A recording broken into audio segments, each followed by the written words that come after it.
That day I was actually just out with a friend and we'd just gone out early morning and we're just going to go get a bacon and egg roll for breakfast, and then thought we'd just jump in for a quick swim. It was quite a nice morning. And at Cottesloe there's a pylon just out off the beach. So we'd swum out around the pylon and swim back in, and I remember treading water, just waiting for some bigger waves to roll in. It was actually a relatively quiet day at the beach, not a lot of surf. And then when I saw a wave, I put my head down, swam towards the beach to body surf onto this wave, and that was the last thing I remembered.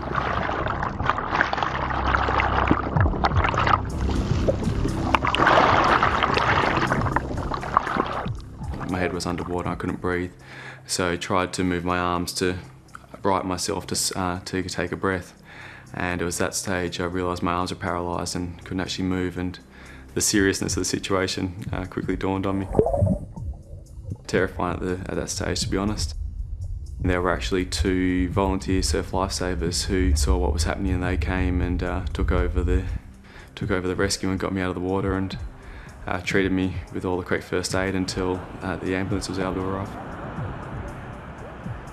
I'd basically a broken neck, but I'd fractured multiple unstable fractures to the C2 and C3 at the top of the neck, and C7 as well. Ruptured disc between the C2 and C3, contorted spinal cord, dissected arterial artery, tore ligaments through the back of my neck as well. So it was quite a serious injury. When I actually spoke to Mum and verbalised, Mum, I've broken my neck, that's sort of probably the stage where it really dawned on me how serious the situation was. I don't think I'll ever forget that moment. Yes, it was, I think, like any parent receiving a message that your child's been injured, it's devastating. In this particular one, when you say broken neck, it just is horrific. And I guess it brought in all those emotions of grief and fear and shock all rolled into one. Not knowing what the outcome would be was definitely the hardest, trying to deal with that and sort of naturally think of the worst case scenarios of, if you're stuck in a wheelchair for life, how would I manage life like that? And thinking through all those sorts of scenarios was definitely the toughest time of all. They put me in a halo brace, which I called a medieval torture device, but it was actually a metal ring around the head with 4 screws that actually screwed into the head, down to a big chest brace, bars that came down, that sort of fully immobilised my neck, and had to wear that for 4 months. If they hit a nerve, they want you to respond. So while I had local anaesthetic, I was still fully awake while doctors literally just had an Allen key and screwed screws into my head. And the sheer pain of that was terrible. For 4 months, every week I had to go back and get these screws tightened. But still faced a very long road to recovery, and knew I had a lot of work to go. And for me, the best way to try and face that was to give myself a goal and an objective to work towards. And while a slightly crazy and potentially unrealistic goal at the time, the 7 summits was what I set my sights on.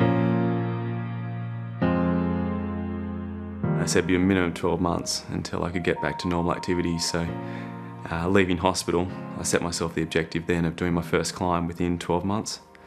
And it was actually 11 months after my accident that I travelled down to New Zealand and did a mountaineering course.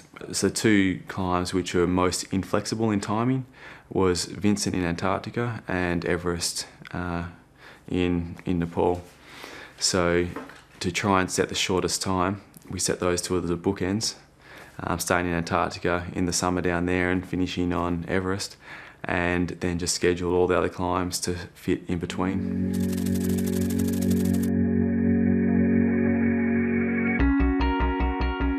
Antarctica has really turned it on for us. So from here on in, I'll be racing against the clock as I try and climb the remaining 7 summits in under 4 months.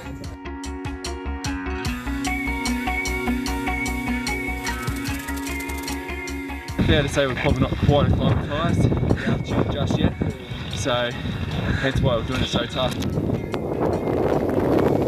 Going to such high altitudes in the time frame we did was probably the greatest challenge, and I can remember even on summit day, I was definitely struggling with the altitude, getting headaches, and wasn't feeling fantastic, and that was because we had pushed quite high quite quickly. Cast ends probably involves the most technical climbing out of all of them. It's the steepest, it's a rock climb as opposed to a lot of the others which are more alpine ice. It's ridiculous to think that about 4 hours ago we're actually stuck in the airport down in Tamika and it's too cloudy for the helicopter to fly. The remaining 3 were definitely the harder ones, so we knew at that point we still had the biggest challenges ahead of us. For the entire project, Denali would have to have been by far and away the toughest of all. Just trying to manage and live in those extreme colds down to -45. I think after the first day, personally I was starting to question if we could physically achieve it.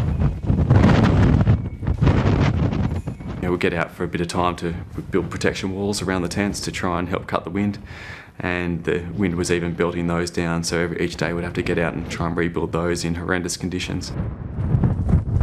Normally 2-3 days to try and get up and down, and we had this narrow 24-hour window, so myself and my climbing partner, who were more acclimatised, we thought we'd give it a shot from the lower camp, which resulted in a massive day up and down.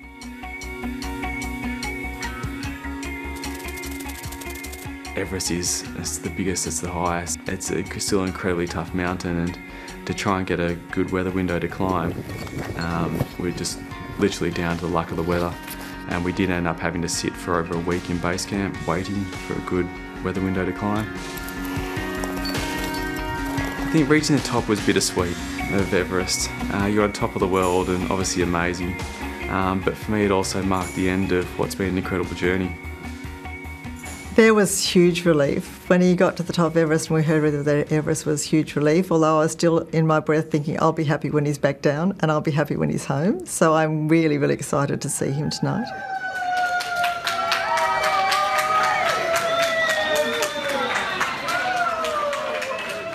I think it's just extraordinary. I think his resilience, his determination, his resolve is quite extraordinary. And I just am in awe of what he's achieved.